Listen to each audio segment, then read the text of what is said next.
I've never seen that before. It literally makes no sense. He called me up about the engine, and he actually said to me, "Oh yeah, by the way, that engine's fucked." Me thinking, "Oh yeah, no, pistons are fucked. It's shot."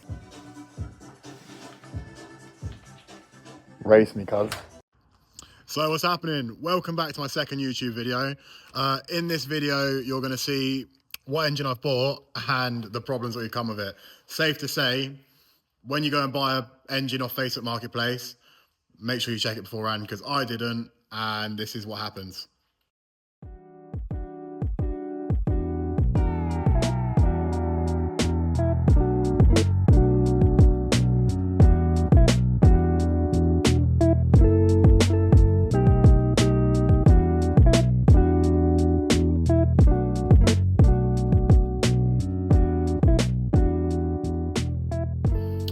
It's mad to think how much heavier cast iron block is to an alley block. You don't actually notice until, well, you go to lift it like I just did, like a fucking idiot.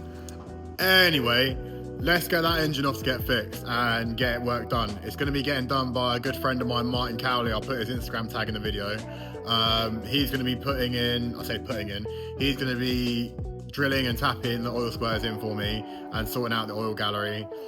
I don't know how this has come about, but basically when I went to go buy this engine, a lot of people were like, "Oh, buy a GT, not a GE, because then you got to do this, that and the other." I was like, all right, cool. I spoke to Martin, he was like, "Bring it to me, we'll sort it out." So yeah, this video is basically going to be about me telling you why I went for the engine I've gone for, a 2J, and what the plans are with it as well.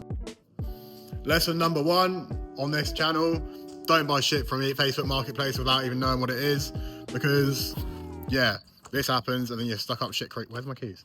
Stuck up shit creek.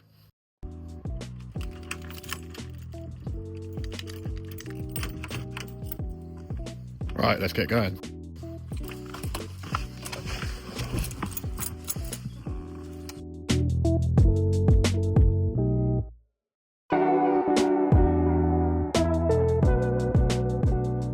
So we're here. Long story short, if you haven't guessed yet, I bought a 2J. A lot of people said to me, "Oh, don't buy a GE, buy a 1J GTE." And then I called up a good friend of mine, Martin. He said to me, "Yo, buy a GE, I'll do the engine work." Because people were coming to me and being like, "Oh, is this much, is that much?" I was thinking, "Oh, fucking hell." But yeah, he said to me, "I'll do the engine work, bring it to me, I'll do it for you for a good price. You can even stay here and watch me do it, and we can record it at the same time." I'll introduce you to him now, and he can explain exactly what's happening. And yeah, enjoy the video.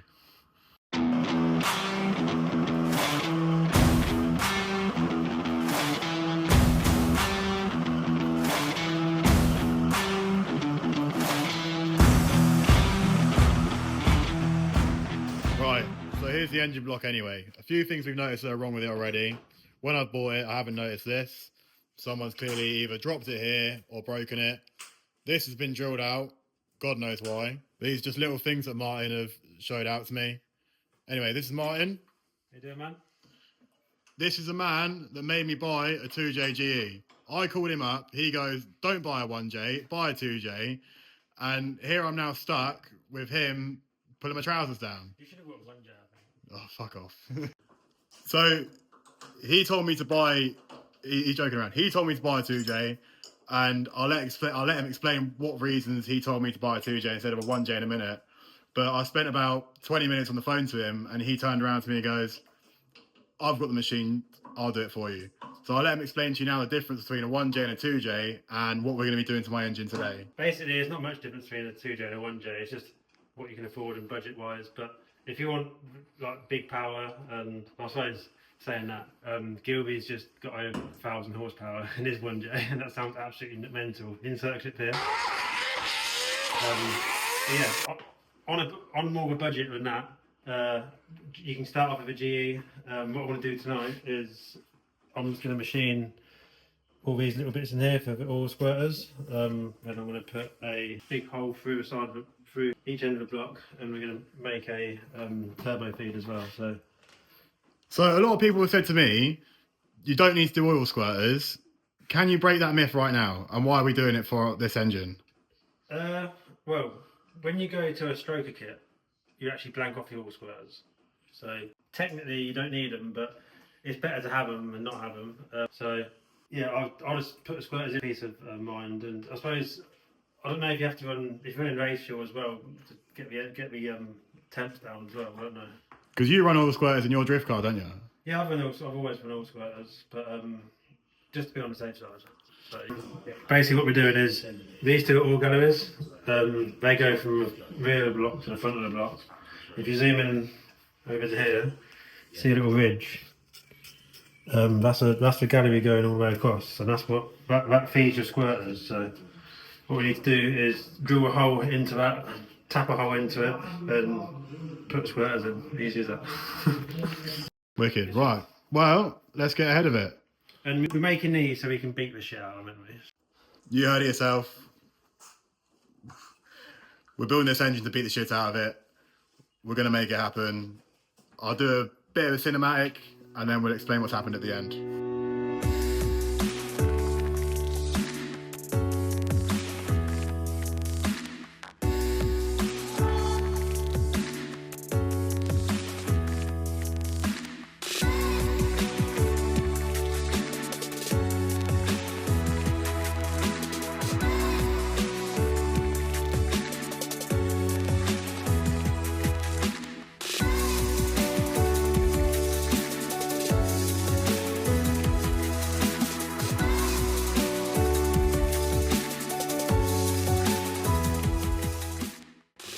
It's also funny, right? Because I bought this engine and I called up Martin. I was like, yo, I've got an engine.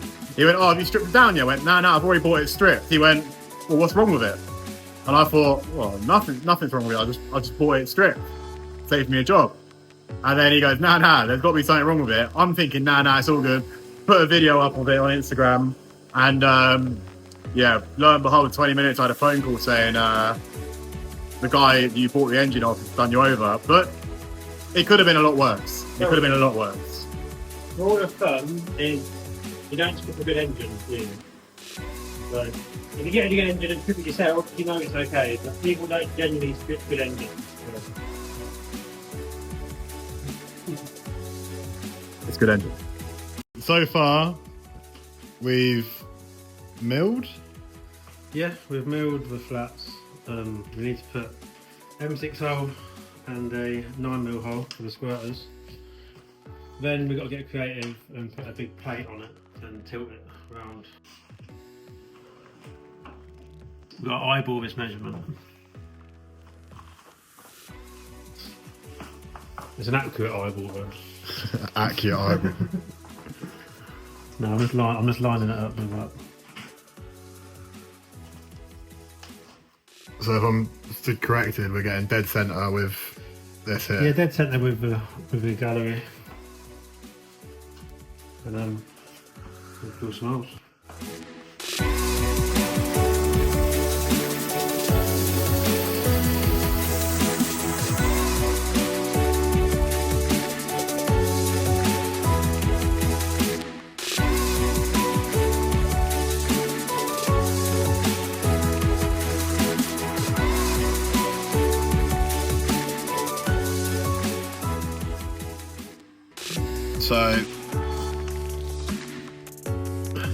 So oil squirter's all done. But Martin, what the fuck you done to my engine? Accidentally touched a rod foot. No, that is 5 years of abuse there. And the oil filter fell off twice. It's come off twice. Twice in one day. Oil filter come off twice, and everyone goes, "Why are you going 2J?" It came off twice 5 years ago. It wasn't something new. It happened when I first built it. So when you first built that, the oil filter come off twice, and it went 5 years. That seal was done, and we had to close the track and get it covered in. Basically, I had two. It's stupid now, but obviously you live and learn. I had two sandwich plates stacked on top of each other, and the stud wasn't long enough, so I got a new sandwich plate on the oil filter, which does both functions what I wanted it to do. So I haven't had that problem since. If you don't follow this man, you need to follow him, because this is his project, what his build. His pride and joy that he's had for how long? 12. This has Yeah, 12 years of drifting now. So 12 years of drifting, and man's still got a fairly clean shell. I mean, we were talking about the rear end earlier, weren't we? Like, it's had a hammer to it a fair few times. Yeah, I've caved it in the wall quite a few times. Like, there's a big dent here. But The chassis is actually pretty good, to be honest. Everything from here onwards is straight. So. I'd say it's a fairly clean shell for 12 years worth of abuse. So I had to go away for a little bit. So whilst I've been gone, Martin's done something for me. What he's done is he's removed these ball bearings here, tapped them and drilled them. He's tapped them and drilled them. Basically what he was telling me is where he's going to drill through for the oil galleries, to open both oil galleries up, you need to put a grub screw in place. But the reason he's taken the ball bearings out is so that he can see what he's doing, basically. Long story short, he's done that for me just as a favour. Like, I can't stress to you enough how grateful I am for people to help me with this build. I'm sure I'll put his tag in this somewhere. Please go drop him a follow and show him some support as well. Like, he's got a fucking wicked drift car, and probably worth a follow to see what he's doing if you like drifting as well. But yeah, anyway, that's a little break. On to more machining. Right, it's currently 10 to 1 in the morning. Fuck knows how, but Martin's still Don't going. Tell me that. Get it later. But we're still here. I'll show you what's happening next. In simplest spastic terms, we lifted heavy block onto drill. Martin's now doing special stuff to make sure it's straight. But what I do know is we are connecting the oil galleries, correct? Yeah, I've got to do a 136mm hole from here to the other side of the cylinder. And that is basically, if I come this end to explain it, Martin's drilled and tapped these for me, which are normally ball bearings. What's the reason behind that? So you can see through? You need to tap them anyway, because obviously we're drilling into the gallery to get all the swarf out, but I want to make sure I line it up properly. So basically, Martin's fucked my engine because he hasn't got X-ray vision. No, you need to take it off. You got a lot of swarf in there. But all jokes aside, I had to shoot off for like, I think it was all of a case of 15 minutes, and I come back and the engine block was already done. So I got to put these. Oh no, that's a doubt. I got to put these in the engine block now, but it's okay. We're still moving at good pace. Yeah, no. Tell how tired I am.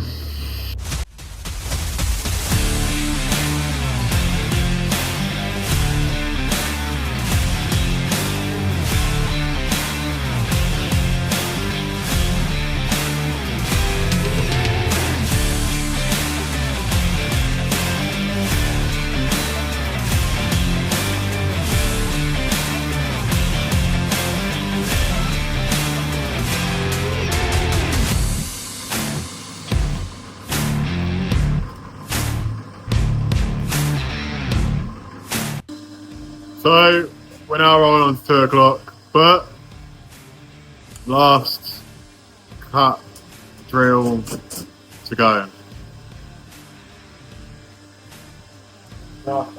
I think Martin's regretting saying to do it all in one night for me. You didn't start until when did we start? 8:30? 8 o'clock? I got here at what? No, it's 6:30. 6:30 did I get in? 7 maybe? And then I'll show you quickly what Martin's been doing over here. I was looking around with that. So Martin was messing around with this, I said it. which is swirl pot, did you say it was? Swell pop for the fuel tank. Yeah, so a swirl pot for the fuel tank that he's custom making as well. But yeah, no, so I'll probably say we got started around 7:30, 8 o'clock-ish. I don't know, I think that's pretty good going. When you say it out loud, it's pretty good going. We didn't do bad. I'd say that's pretty fucking good going. But I heard Martin wants to do everyone's engine, so make sure you hit him up. Put some money in his pocket so he can build his S14. Tiredness is for the weak.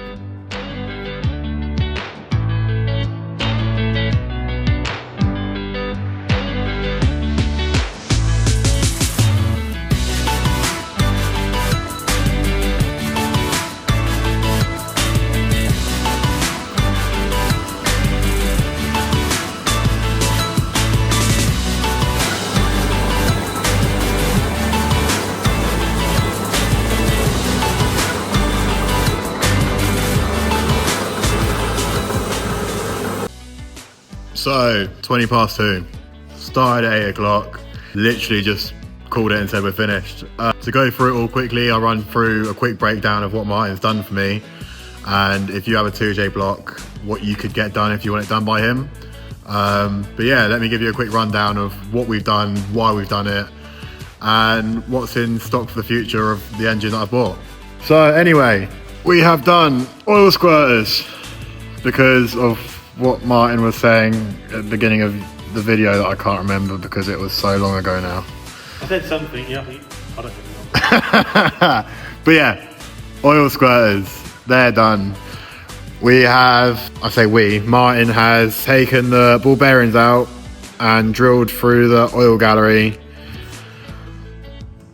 Yeah, that. Basically, this gallery has never been used before, so that'll be rusty inside because it's never been used. So we've opened it up, so that's getting used now. And what's the other thing we've done? Ah, oil feed. Turbo oil feed. Yeah, because all you posy GE boys don't have that.